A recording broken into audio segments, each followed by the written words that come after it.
नमस्कार मित्रांनो, तुम्हा सर्वांच्या स्टडीलॉजी या यूट्यूब चॅनलवर स्वागत आहे। आपण आज बघणार आहोत करंट अँड इलेक्ट्रिसिटी। चला तर सुरुवात करूया।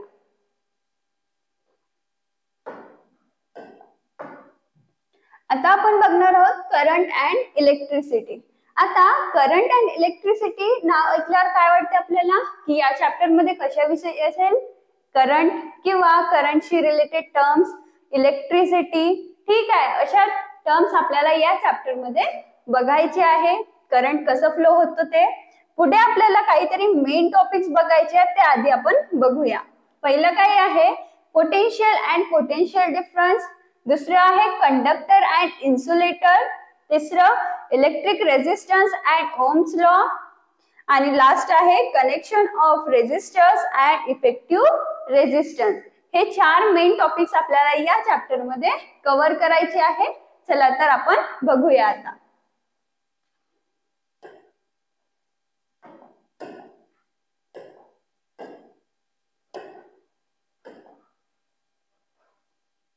सर्वात आधी आपल्याला बघायचं आहे पोटेन्शियल अँड पोटेन्शियल डिफरन्स। आता पोटेन्शियल हा शब्द ऐकून आपल्याला काय माहिती पडते? बघा, लास्ट चॅप्टर मध्ये आपण काय बघितलं होतं? Potential energy. काय होती पोटेन्शियल एनर्जी? एखाद्या ऑब्जेक्ट मध्ये तिच्या स्पेसिफिक स्टेट किंवा पोझिशन मुळे जी काही एनर्जी आहे तिला काय म्हणतो आपण? Potential energy. म्हणजे प्रत्येक ऑब्जेक्ट मध्ये काहीतरी पोटेन्स असतो, तर तोच पोटेन्स आपण या इथे लॉजिक लावू शकतो का की पोटेन्शियल म्हणजे तो होत असेल? तर हो, आपण असं लॉजिक लावू शकतो, पोटेन्शियल अँड पोटेन्शियल डिफरन्स। आता आपल्याला बघायचं आहे ही इमेज, या इमेज मध्ये काय काय दिलेलं आपल्याला बघा। या इमेज मध्ये आपल्याला दिला आधी बल्ब, आणि मग दिला एक वायर जो सेलच्या दोन्ही टर्मिनलला कनेक्ट होत आहे।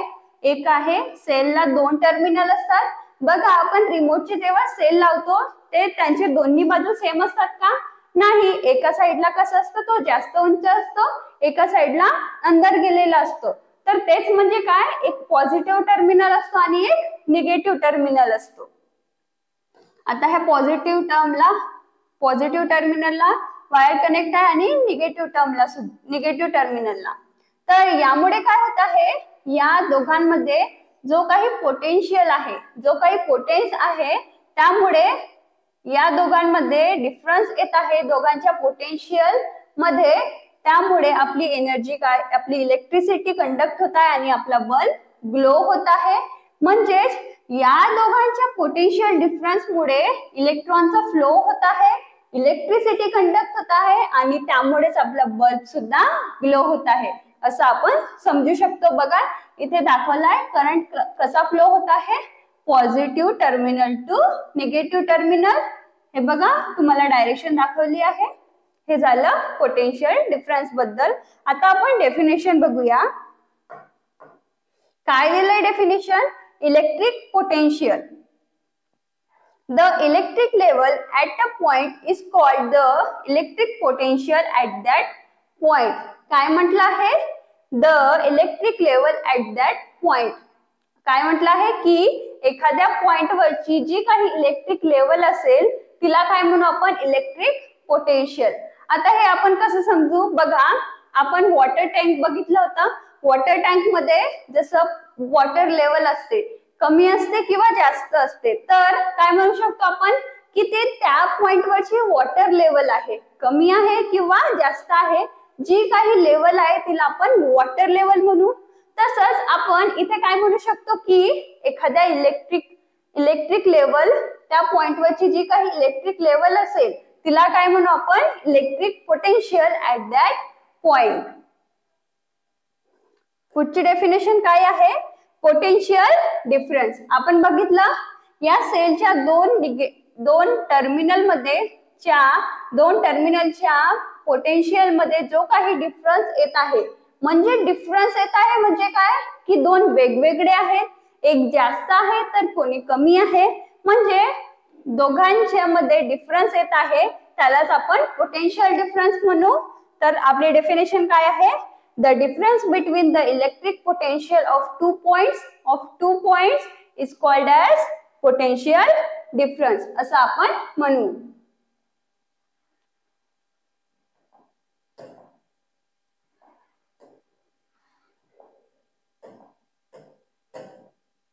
आता पुन्हा आपल्याला एक इमेज दिलेली आहे, त्या इमेज मध्ये काय काय दिलेलं आहे?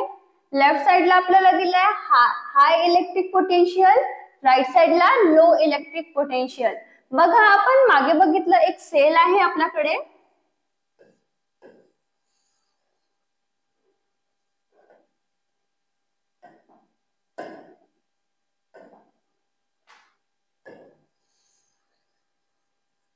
आपल्याकडे एक सेल आहे आणि सेलचे 2 टर्मिनल आहे.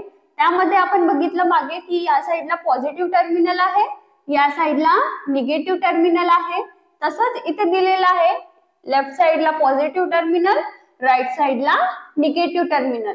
आता पॉझिटिव्ह टर्मिनलला काय नाव दिलेलं? हाय इलेक्ट्रिक पोटेन्शियल. म्हणजे या पॉझिटिव्ह टर्मिनल मध्ये जास्त पोटेन्शियल आहे आणि निगेटिव्ह टर्मिनल मध्ये कमी पोटेन्शियल आहे, आणि म्हणून काय येत आहे, या दोघांच्या पोटेन्शियल मध्ये डिफरन्स क्रिएट होत आहे. डिफरन्स क्रिएट होत आहे आणि त्यामुळे आपली इलेक्ट्रिसिटी जनरेट होत आहे. आणि या दोघांना जॉईन करणारा वायर त्याला नाव काय आहे? Conducting wire. आता हा पॉझिटिव्ह टर्मिनलला आपण नाव दिलेलं आहे पॉझिटिव्हली चार्ज कंडक्टर. कंडक्टर म्हणजे काय होते? कंडक्ट करणारा, वाहून नेणारा. तर आता हा काय, याला का बरं कंडक्टर म्हटलं आहे? याच्यामुळे इलेक्ट्रिसिटी कंडक्ट होत आहे, तर याला काय म्हणू आपण? Positive charge conductor. हा पॉझिटिव्हली चार्ज आहे. आणि हा काय दिसत आहे बघा, आपल्याला निगेटिव्ह दिसत आहे, तर आपण काय म्हणू? Negatively charge conductor. ठीक आहे, हे झालं पॉझिटिव्हली चार्ज कंडक्टर आणि निगेटिव्हली चार्ज कंडक्टर. हे तुम्हाला याच्यासाठी दिलंय की जर तुम्हाला आलं, जर पॉझिटिव्ह टर्मिनल आलं तर आपण असं कन्सिडर करायचं की तो हाय इलेक्ट्रिक पोटेन्शियल आहे, आणि निगेटिव्ह टर्मिनल आलं तर लो इलेक्ट्रिक पोटेन्शियल आहे. पुढे काय दिलं आपल्याला? The difference between the values of potential at two point A and B, म्हणजे या इमेज विषयी दिलेला आहे की 2 पॉइंट मध्ये जो काही पोटेन्शियल डिफरन्स येत आहे याला काय म्हणतो? Potential difference between them. नंतर म्हटलं आहे कंडक्टर ए. बघा कुठे कंडक्टर ए? आपला हाय conductor A is at higher potential than conductor B. When these two are connected by conducting wire, a potential difference is created between them. Electrons will flow. काय म्हटलं आहे? जेव्हा potential difference create होईल तेव्हा आपला इलेक्ट्रॉनचा flow सुरू होईल. कुठपासून कुठपर्यंत? B to A. म्हणजे negative terminal to positive terminal. तर आपण काय लिहूया? इलेक्ट्रॉन फ्लो कुठून कुठे होतो? ई निगेटिव्ह म्हणजे हा आपला होतो इलेक्ट्रॉन फ्लो कुठून कुठे होतो? Negative terminal to positive terminal. ठीक आहे, तर आपल्याकडे मिळाला इलेक्ट्रॉन फ्लो कुठून कुठेपर्यंत होतो? Negative terminal to positive terminal through the wire. या वायर मधून इलेक्ट्रॉनचा फ्लो होतो. This flow will continue until two conductor A and B have same potential, that is until their potential difference between becomes zero. Only then will flow of electron stop. काय म्हटलं आहे? दोन conductor म्हणजे आपला हा positive आणि हा negative, या दोन कंडक्टर मध्ये जोपर्यंत पोटेन्शियल सेम होत नाही तोपर्यंत काय होईल? आपला इलेक्ट्रॉनचा फ्लो सुरूच राहील. जेव्हा दोघांमध्ये सेम अमाऊंटचा पोटेन्शियल येईल तेव्हा काय होईल? आपला इलेक्ट्रॉनचा फ्लो स्टॉप होईल असं म्हणत आहे. नंतर काय म्हटलं आहे? Work has to be done against the electric field to take the positive charge from point of lower potential to point of higher potential. आता बघा काय म्हटलं आहे? यामध्ये सुद्धा वर्क डन होतो. कसं होतं तो? आपण जेव्हा लोअर पोटेन्शियल म्हणजे आपला जेव्हा निगेटिव्ह टर्मिनल वरून आपण पॉझिटिव्ह चार्ज पॉझिटिव्ह टर्मिनल कडे नेतो तेव्हा काय होतं? वर्क डन होतो. म्हणजे काय म्हटलं आहे? जेव्हा आपण आपल्या निगेटिव्ह टर्मिनल कडून पॉझिटिव्ह चार्ज पॉझिटिव्ह कंडक्टर कडे नेतो तेव्हा काय होतो, वर्क डन होतो अगेन्स्ट व्हॉट, इलेक्ट्रिक फील्ड. आता इलेक्ट्रिक फील्ड काय आहे बघा, इलेक्ट्रिसिटीशी कनेक्टेड आहे. आता इलेक्ट्रिसिटी कोण जनरेट करतो, इलेक्ट्रॉन. म्हणजे इलेक्ट्रॉनची जी काही फील्ड असेल तिला आपण साधं म्हणू इलेक्ट्रिक फील्ड. हे झालं इलेक्ट्रिक फील्ड बद्दल.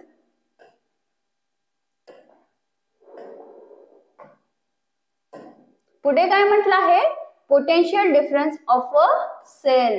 आतापर्यंत आपण काय बघत होतो, नुसतं पोटेन्शियल डिफरन्स. म्हणजे जनरल मध्ये पोटेन्शियल डिफरन्स काय होतो, आता आपल्याला सेल मध्ये पोटेन्शियल डिफरन्स काय होतो ते बघायचं आहे.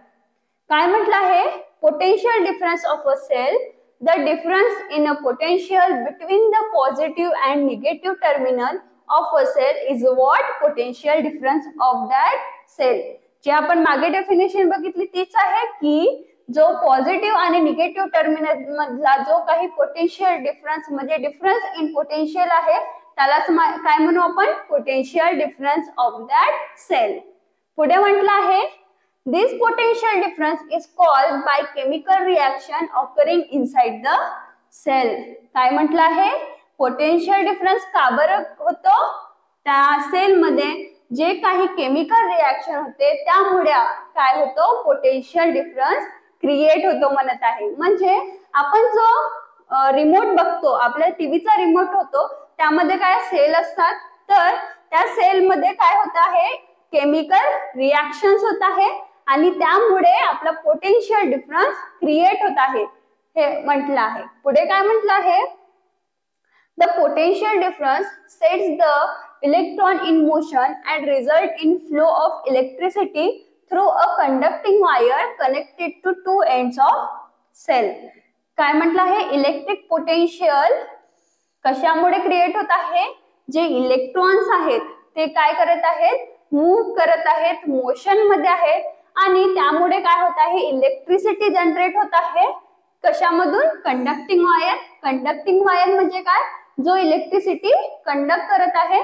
म्हणजे एक वायर आहे तो इलेक्ट्रिसिटी कंडक्ट करत आहे म्हणून त्याला काय म्हणतो आपण, साधं कंडक्टिंग वायर.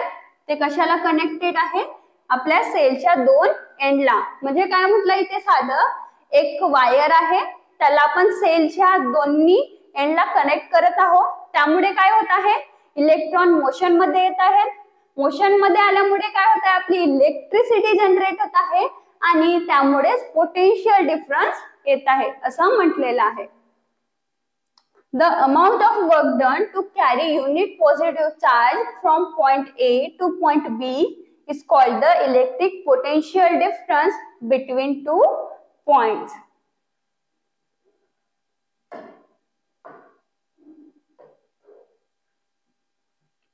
पुढे आपल्याला काय दिलेलं आहे, पोटेन्शियल डिफरन्स आपण कसं कॅल्क्युलेट करू शकतो ते आपल्याला याचा फॉर्म्युला दिलेला आहे. काय आहे, potential difference between two points काय आहे, work upon total charge transferred. तर आपण पोटेन्शियलला काय, पोटेन्शियल कशाने डिनोट करतात, कॅपिटल व्ही. डब्ल्यू तर माहिती आहे आपल्याला काय असतं, कॅपिटल डब्ल्यू. आणि चार्ज, चार्जला काय म्हणू आपण, क्यू. Q, capital Q. तर आपला फॉर्म्युला काय होईल, V equals to W by Q. आपण पोटेन्शियल डिफरन्स कसं काढू, work done by total charge transferred. हे झालं पोटेन्शियल डिफरन्सचा फॉर्म्युला. हे तुम्हाला लक्षात ठेवायचं आहे की चार्जचं काय आहे, क्यू. ठीक आहे, हे झालं पोटेन्शियल डिफरन्स. काय बघितलं आपण पोटेन्शियल डिफरन्स मध्ये की पोटेन्शियल डिफरन्स कशामुळे जनरेट होतो, due to flow of electrons. त्यामुळे इलेक्ट्रिसिटी जनरेट होते, त्यामुळे पोटेन्शियल डिफरन्स येतो. ठीक आहे, आणि पुढे काय बघितलं आपण, पोटेन्शियल डिफरन्सचा फॉर्म्युला काय आहे, work by total charge transferred, V equals to W by Q. The unit of potential difference in SI system is volt. आता सर्व आपण जेवढ्या काही क्वांटिटीज बघितल्या त्या सर्वांचं युनिट होतं. तसंच पोटेन्शियल डिफरन्सचा सुद्धा युनिट आहे, काय आहे, व्होल्ट. ठीक आहे, पोटेन्शियल डिफरन्सचा SI युनिट काय आहे? व्होल्ट.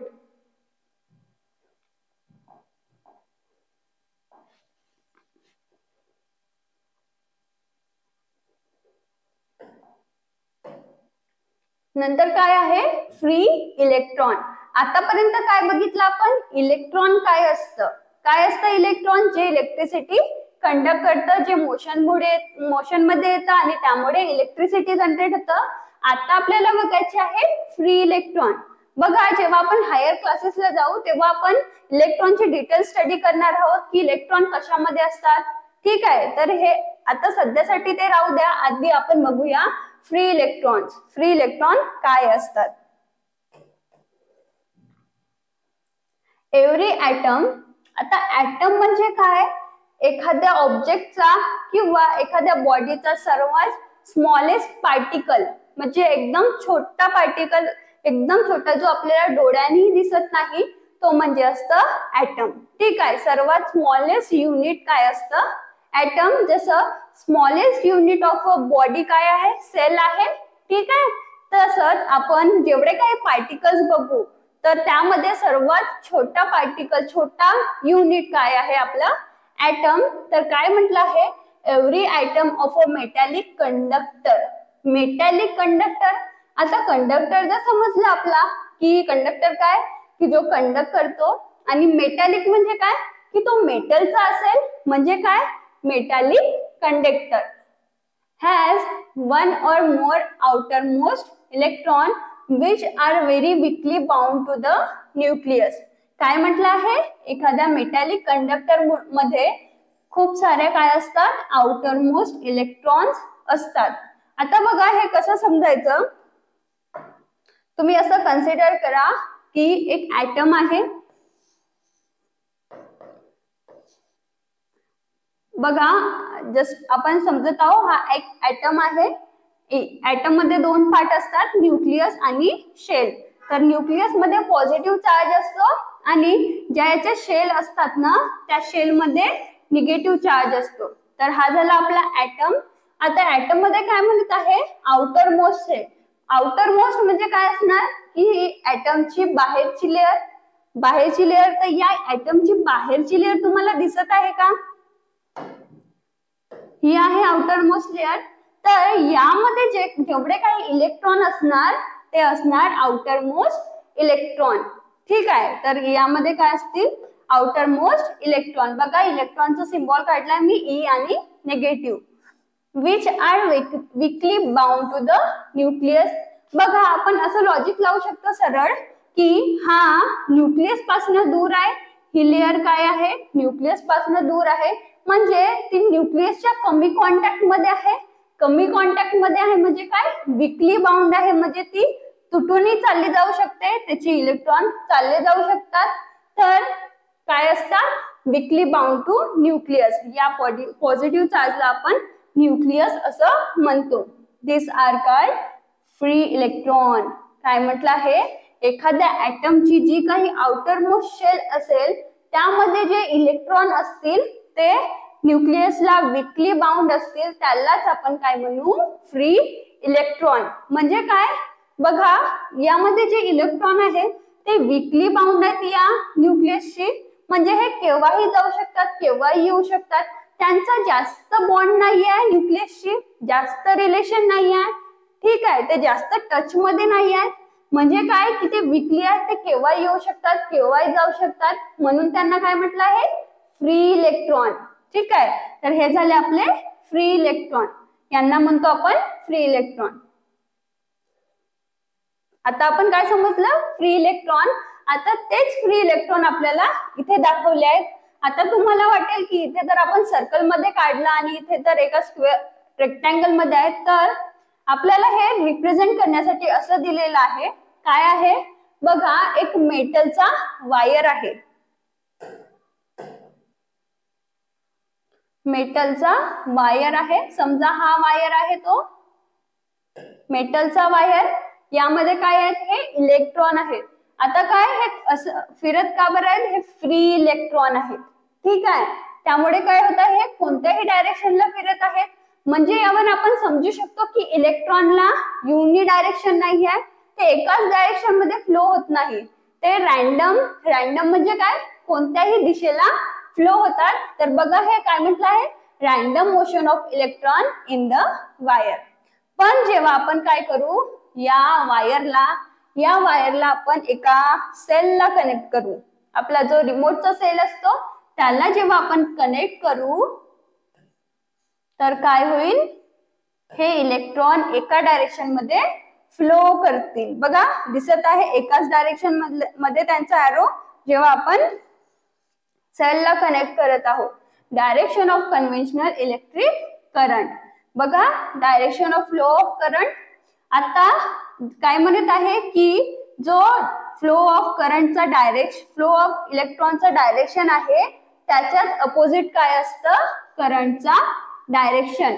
म्हणजे जर इलेक्ट्रॉन या साइडला फ्लो होत आहे तर आपण काय म्हणू, आपला करंटचे डायरेक्शन या साइडला आहे, म्हणजे दोन्ही अपोजिट आहे. ठीक आहे, इलेक्ट्रॉनचा फ्लो आणि करंटचा फ्लो दोन्ही अपोजिट डायरेक्शनला आहेत.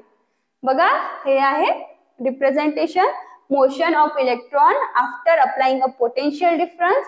आपण सेल लावली म्हणजे काय, पोटेन्शियल डिफरन्स लावला आणि त्यामुळे काय होत आहे, या दोन टर्मिनल मध्ये पोटेन्शियल डिफरन्स क्रिएट होत आहे आणि इलेक्ट्रॉन मूव्ह होत आहेत. ठीक आहे, हे झालं इलेक्ट्रॉन्स बद्दल. पुढे काय म्हटलं आहे, this electron can easily move from one part of conductor to its other part. ठीक आहे, काय म्हटलं आहे, एखाद्या कंडक्टर मध्ये जर इलेक्ट्रॉन आहेत तर ते एका पार्ट मधून दुसऱ्या पार्ट मध्ये इझिली मूव्ह होऊ शकतात. पुढे म्हटलं आहे, the negative charge of electron also get transfer as a result of this motion. काय म्हणत आहे, निगेटिव्ह चार्ज सुद्धा ट्रान्सफर होतो. The free electron in conductor are the carrier of negative charge. जे फ्री इलेक्ट्रॉन आहेत ते निगेटिव्ह चार्जचा काय आहेत, कॅरियर आहेत. Due to the flow of this electron current starts to flow through the wire. काय म्हटलं आहे, ह्या इलेक्ट्रॉनच्या फ्लो मुळे करंट स्टार्ट होत आहे, करंट फ्लो स्टार्ट होत आहे. This motion of electron is irregular, but there is a definite non-zero value to their average velocity. काय म्हटलं आहे, या वायर मध्ये इलेक्ट्रॉनचा मोशन इरेग्युलर आहे पण व्हॅल्यू नॉन झिरो आहे. म्हणजे काय म्हणू शकतो की याची पूर्ण जी आपण व्हॅल्यू काढू ती झिरो येणार नाही त्यांच्या ऍव्हरेज व्हॅल्यूच्या रिस्पेक्ट मध्ये. तर हे झालं फ्री इलेक्ट्रॉन बद्दल. फ्री इलेक्ट्रॉन म्हणजे काय की जे इझिली जाऊ शकतात, इझिली येऊ शकतात. आता यापासून तुम्हाला इलेक्ट्रॉनची स्टडी, ऍटम काय असतं, या सर्व गोष्टी हळूहळू येतील. तर तुम्ही असं समजू नका की जर तुम्हाला हे समजलं नाही तर येणार नाही. फक्त एवढं लक्षात ठेवा की इलेक्ट्रॉन काय असतं, इलेक्ट्रॉन ऍटमच्या आउटर मोस्ट शेल मध्ये जे काही इलेक्ट्रॉन्स आहेत काय आहेत ते फ्री इलेक्ट्रॉन आहेत, कारण ते इझिली जाऊ शकतात, इझिली येऊ शकतात. ठीक आहे, हे झालं फ्री इलेक्ट्रॉन बद्दल.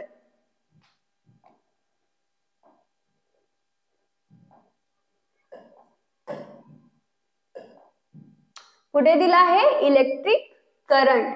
बघा काय आहे आपलं टॉपिक, इलेक्ट्रिक करंट. आपण मागे काय बघितलं, पोटेन्शियल डिफरन्स, त्यामुळे काय होतं इलेक्ट्रिसिटी कंडक्ट होत होती. आता आपलं टॉपिकच काय आहे, इलेक्ट्रिक करंट. म्हणजे आपण जे आता या स्क्रीनवर सुद्धा बघत आहोत ते कशामुळे बघत आहोत, इलेक्ट्रिक करंट मुळे.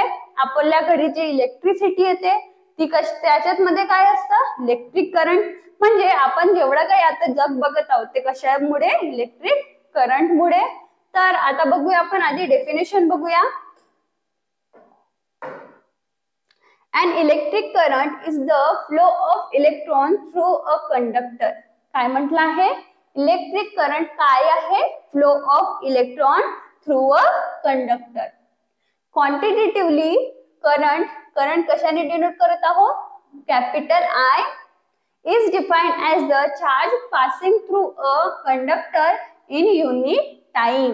काय म्हटलं आहे, आपला करंट काय, आपण करंट कसे डिफाइन करतो की जेवढा काही चार्ज एका कंडक्टर मधून पास होत आहे युनिट टाइम मध्ये त्याला आपण करंट म्हणत आहोत. म्हणजे आपण म्हणू शकतो का की जेवढे इलेक्ट्रॉन जातील त्या युनिट टाइम मध्ये, इलेक्ट्रॉन काय आहे, चार्ज आहे, त्याच्यामध्ये निगेटिव्ह चार्ज असतो बघा, त्यावर मी असं निगेटिव्ह साइन काढला, निगेटिव्ह चार्ज आहे तो. तर निगेटिव्ह म्हणजे आपला इलेक्ट्रॉन जेवढा फ्लो होत आहे युनिट टाइम मध्ये त्याला आपण काय म्हणतो, करंट. म्हणजे करंट कशामुळे फ्लो होत आहे, due two electrons. If charge Q is flowing through, बघा चार्ज आपण कशाने डिनोट केलं होतं, capital Q is flowing through cross section area of conductor. आता क्रॉस सेक्शन म्हणजे काय, एखाद्या कंडक्टरचा, आता कंडक्टर म्हणून काय घेऊ आपण, साधं वायर. वायर सुद्धा काय आहे, कंडक्टर आहे. तर हा समजा तुमचा वायर आहे, याचा आपण काहीतरी स्पेसिफिक एरिया घेऊ, त्याला आपण काय म्हणू, cross section area. In time t then formula आहे current I equals to Q by T. Current equal to Q by T. Charge flowing through conductor in unit time म्हणजेच काय आपला कंडक्टर करंट. पुढे बघा काय दिलेलं आहे, the unit of a charge in SI unit is coulomb. बघा आपल्याला चार्जचा युनिट मिळाला कुलम, आणि current is expressed in ampere, आणि करंटचा SI युनिट काय आहे, ampere. The charge of 1 electron is 1.6 into 10 raised to the power minus 19 coulomb.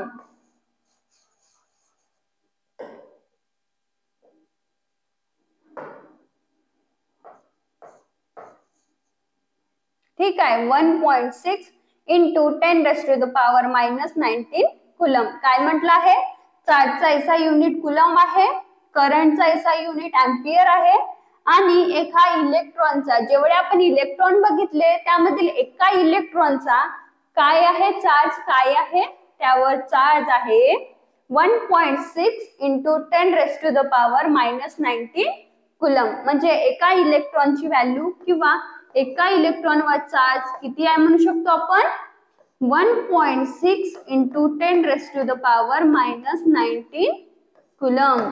ही झाली आपली एक इलेक्ट्रॉनचा चार्ज.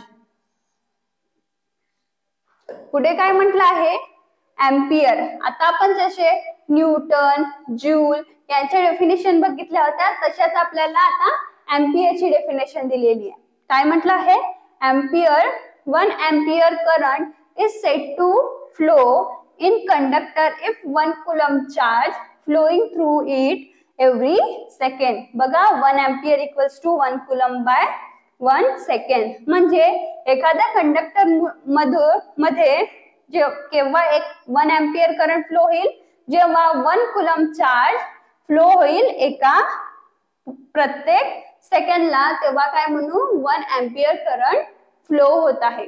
तर हे झालं करंट बद्दल. करंटचा युनिट काय, एम्पियर, चार्जचा युनिट काय, कुलम, आणि टाइमचं युनिट तर माहितीच आहे काय आहे, सेकंड.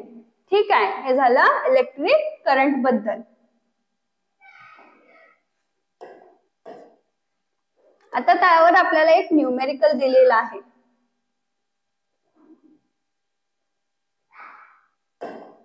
काय आहे बघूया.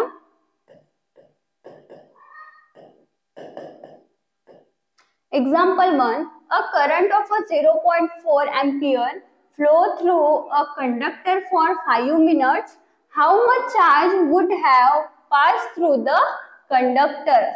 एका कंडक्टर मध्ये काय म्हणत आहे, करंट दिलेला आहे 0.4 एम्पियर, एका कंडक्टर मधून फ्लो होत आहे 5 मिनिटांसाठी. तर काय म्हणत आहे, किती चार्ज आहे. तर आपल्याला काय काढायचं आहे इथे की चार्ज काय आहे. बघा समजा हा कंडक्टर आहे आपल्याकडे, कंडक्टर म्हणजे आपण वायर घेत आहोत इथे.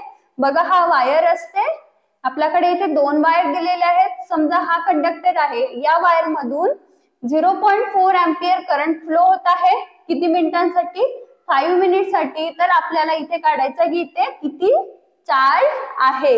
तर आपण चार्ज कसं काढणार, आपल्याकडे करंट आहे, टाइम आहे. आता आपण कोणता फॉर्म्युला लावणार? करंटचा. काय आहे? Current equals to charge by time. आपल्याकडे टाइम सुद्धा आणि करंट सुद्धा, आणि आपल्याला काय काढायचं आहे? चार्ज. तर आपण आता काढूया. सर्वात आधी काय लिहूया आपण? Given data. गिवन काय काय आहे? करंट. करंट कशाने डिनोट करतो आपण? Capital I.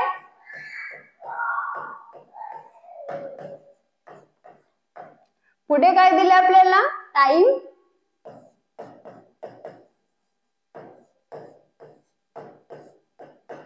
5 मिनिट्स. आता हा मिनिट आपला काही ओळखीचा नाही, आपण याला काय करतो? आपण याला स्मॉलेस्ट युनिट मध्ये कन्वर्ट करतो. मिनिटचा स्मॉलेस्ट युनिट काय आहे? सेकंड. तर आपण काय करू? याला सेकंड मध्ये कन्वर्ट करू. आता मिनिट टू सेकंड कसं कन्वर्ट करणार आपण? एका मिनिटामध्ये किती सेकंद असतात? 60 सेकंड. म्हणजेच काय, आपण 5 ला 60 ने मल्टिप्लाय करू, म्हणजे हा कन्वर्ट होईल सेकंड मध्ये. तर आपला आन्सर काय येईल? 300 second.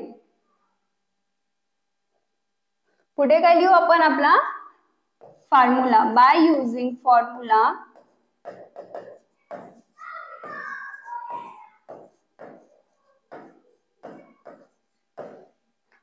Current equals to charge by time.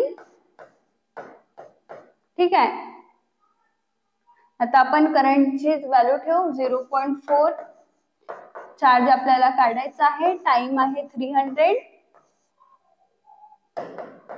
Q equals to काय होईल? 0.4 इंटू 300. आता 0.4 इंटू 300 काय होईल? 30 120. आणि चार्जचं युनिट काय असतं? कुलम. तर काय येईल आन्सर? कुलम. म्हणजे आपला चार्ज आला 120 कुलम. तर काय लिहू आपण? How much charge would have passed through the conductor? 120 coulomb charge would have passed through the conductor.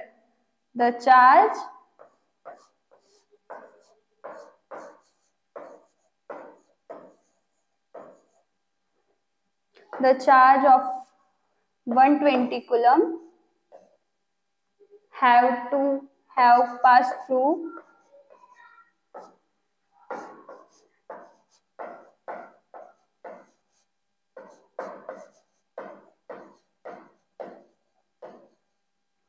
Conductor.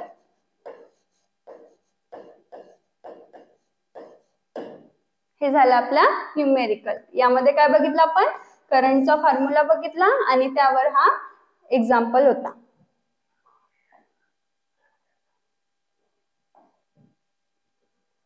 पुढे बघायचं आपल्याला रेझिस्टन्स अँड ओम्स लॉ.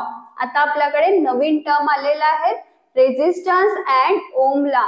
आतापर्यंत आपण काहीतरी रिलेटेड शिकत होतो की पोटेन्शियल डिफरन्स काय असतं, जो आपल्या घरात रोज यूज होतो. काय? आपला करंट, इलेक्ट्रिक करंट बघत होतो.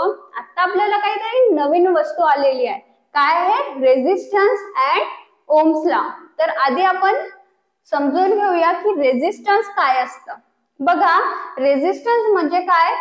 थांबवणे किंवा अडवणे. जसं आपण काय करतो, एखादं जर आपली बहीण आपल्या सोबत येत असेल तर तिला काय म्हणतो? तू नको येऊ माझ्यासोबत.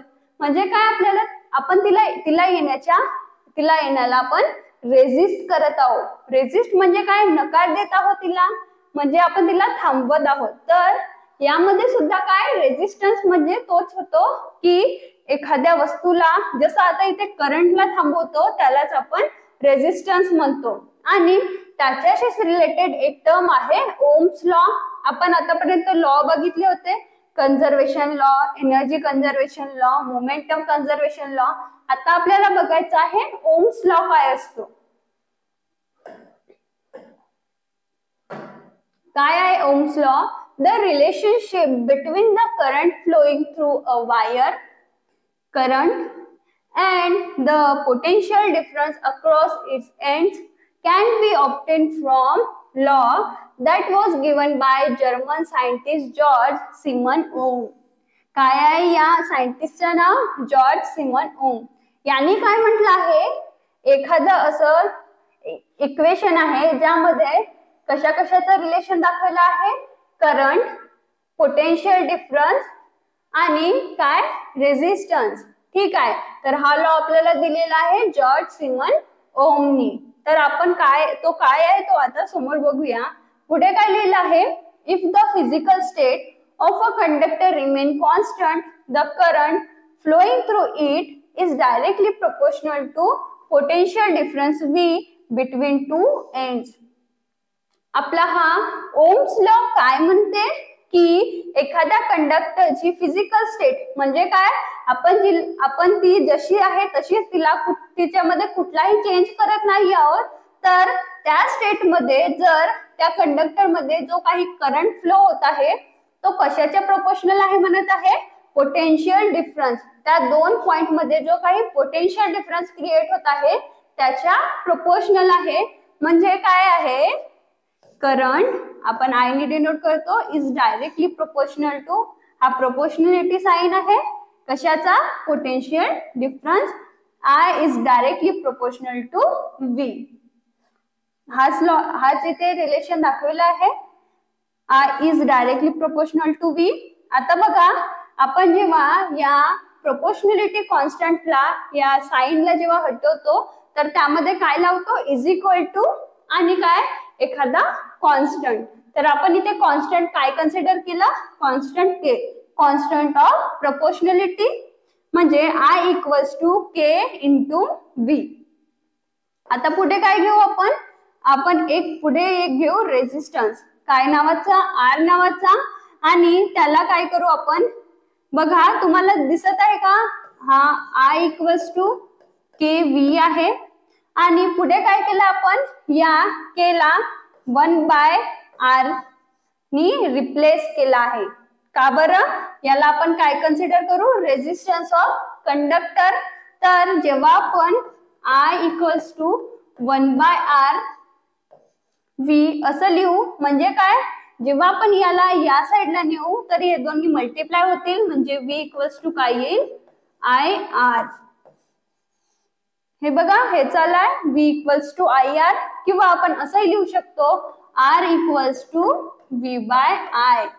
म्हणजे आपल्याला या लॉ मधून काय काय व्हॅल्यूज मिळू शकतात, एकतर रेझिस्टन्स, R म्हणजे काय आहे इथे, रेझिस्टन्स आहे, V म्हणजे काय आहे, पोटेन्शियल डिफरन्स आहे, आणि I म्हणजे तर आपल्याला माहितीच आहे काय आहे, कंडक्टर. तर आपल्याकडे असं इक्वेशन मिळाला ज्यामध्ये रेझिस्टन्स, आपलं पोटेन्शियल डिफरन्स आणि करंटचा रिलेशन दाखवलेला आहे. तर तो काय आहे आपला ओम्स लॉ. या लॉ मुळे आपल्याला हे शक्य होतो. This is known as Ohm's law.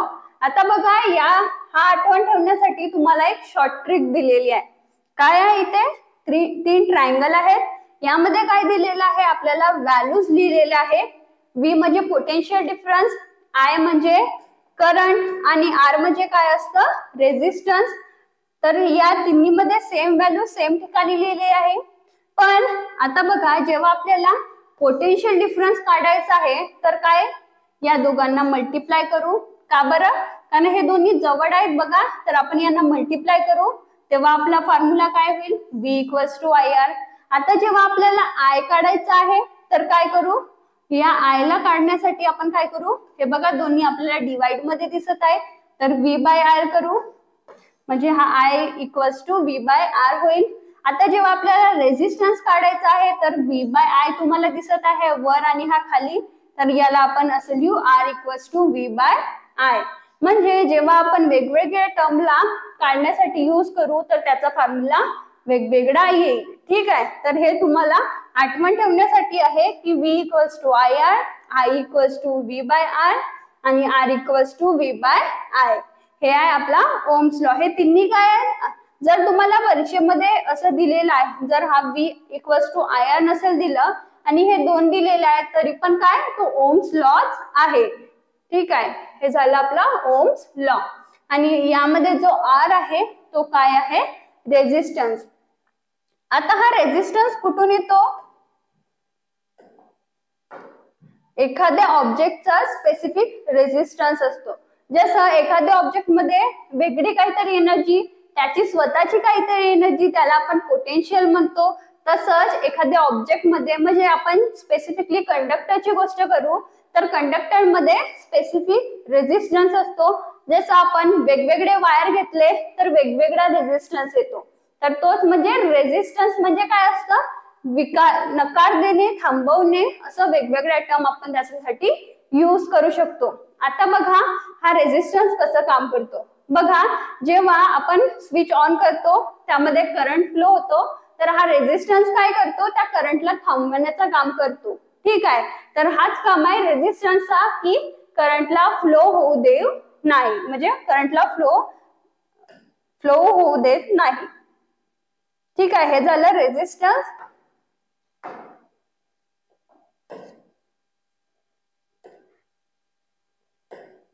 पुढे काय दिलेलं आहे आपल्याला, we can obtain the SI unit of resistance from the above formula. Potential difference and current are measured in volt, ampere respectively. तर आता आपला रेझिस्टन्सचा फॉर्म्युला युनिट काय होईल, वोल्ट इंटू एम्पियर, आणि द युनिट ऑफ, आता याला या रेझिस्टन्सच्या युनिटला एक स्पेसिफिक नाव आहे, तो काय आहे, ओम. किती इझी आहे, आपल्याकडे ओम्स लॉ आहे, त्यावरून आपण काय म्हणू की रेझिस्टन्सचा युनिट काय आहे, ओम, OHM. It is indicated by, हा बघा रेझिस्टन्सचा सिम्बॉल कसा आहे, हा आहे रेझिस्टन्सचा सिम्बॉल. आता काय म्हणू आपण 1 व्होल्ट, कारण आपण रेझिस्टन्सचा फॉर्म्युला काय लिहिलं होतं, V = IR. तर जेव्हा आपल्याला आर काढायचा आहे तर काय करू आपण, V/I. V म्हणजे काय, आपला पोटेन्शियल डिफरन्स, त्याचा युनिट काय आहे पोटेन्शियल डिफरन्सचा युनिट, व्होल्ट. आणि I म्हणजे काय आहे, करंट, तर याचं युनिट काय असतं, करंटचा युनिट एम्पियर. तेच इथं लिहिलं आहे की 1 व्होल्ट बाय 1 एम्पियर, तर आपली व्हॅल्यू काय मिळेल, 1 ओम. बघा हा ओमचं साइन आहे, हे झालं ओम बद्दल, युनिट ऑफ रेझिस्टन्स. पुढे दिला आहे रेझिस्टन्स ऑफ 1 ओमची definition. If 1 ampere current flow through a conductor when 1 volt potential difference is applied between its end, then the resistance of a conductor is 1 ohm. काय म्हटलं आहे, एखाद्या कंडक्टर मध्ये जेव्हा 1 एम्पियर करंट फ्लो होत आहे आणि 1 वोल्ट पोटेन्शियल डिफरन्स अप्लाय होत आहे, तेव्हा रेझिस्टन्स काय असेल, 1 ओम. ठीक आहे, तुम्ही हा फॉर्म्युला लक्षात ठेवा. त्यावरून जर तुम्हाला डेफिनेशन हे विचारली तरी तुम्ही सांगू शकता की ते 1 ओमची डेफिनेशन काय असते. ठीक आहे, तर आजच्या पार्ट मध्ये आपण इतकंच बघितलं. आता यानंतरचा पार्ट आपण नेक्स्ट लेक्चर मध्ये बघणार आहोत. तुम्हाला आमचा आजचा व्हिडिओ आवडला असेल तर व्हिडिओला लाईक करा आणि असेच उपयोगी व्हिडिओज बघण्यासाठी चॅनलला सबस्क्राईब करा. चला तर पुन्हा भेटूया आपल्या पुढच्या लेक्चर मध्ये. तोपर्यंत बाय बाय.